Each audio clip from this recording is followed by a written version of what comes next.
The tree I have chosen for my assignment is an eastern white cedar, Thuja occidentalis. Due to the season, not much had changed with the tree throughout the weeks, just the weather and the lighting. I used to sit at that picnic table, whether it was a day out or a stop along my jog. You could see Blue Mountain in the distance, the shores of the largest freshwater beach in the world, and the waters of Georgian Bay. But more importantly, we can see the bundle of vines that surround this tree. In the summer, there are so many leaves on the vines that it doesn't even look like a cedar tree.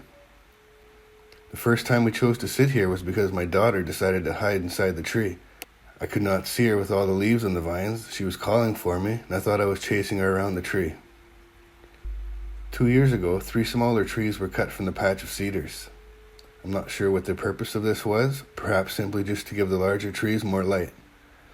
I can now see that the right side of my chosen tree is missing its branches due to dieback from not having any sunlight and crowding of the 2 larger trees. The tree protected itself with a barrier-coated wall number 4 to seal its dead branch wounds. Some of the broken branches were too far out and the wound wood was not able to seal those wounds. I believe the reason they did not cut the large vine stalk is because it would then sprout many more stems from its roots. This is not a major concern, but the invasive vines may eventually steal nutrients, sunlight, and kill the tree.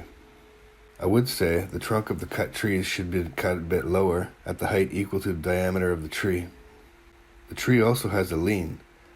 This is possibly due to its location, and the steady wind blows in the direction of the lean, coming over Blue Mountain and across the waters of Georgian Bay.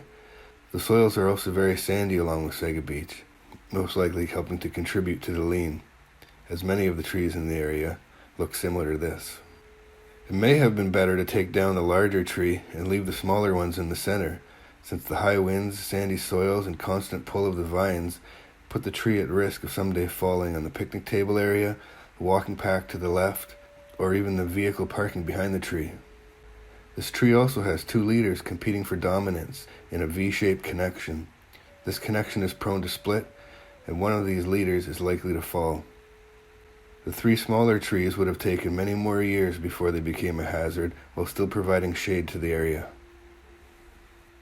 The last time I sat at that picnic table was 2 summers ago. My mother was with me. Then, last spring, my mom went to sleep and never woke up.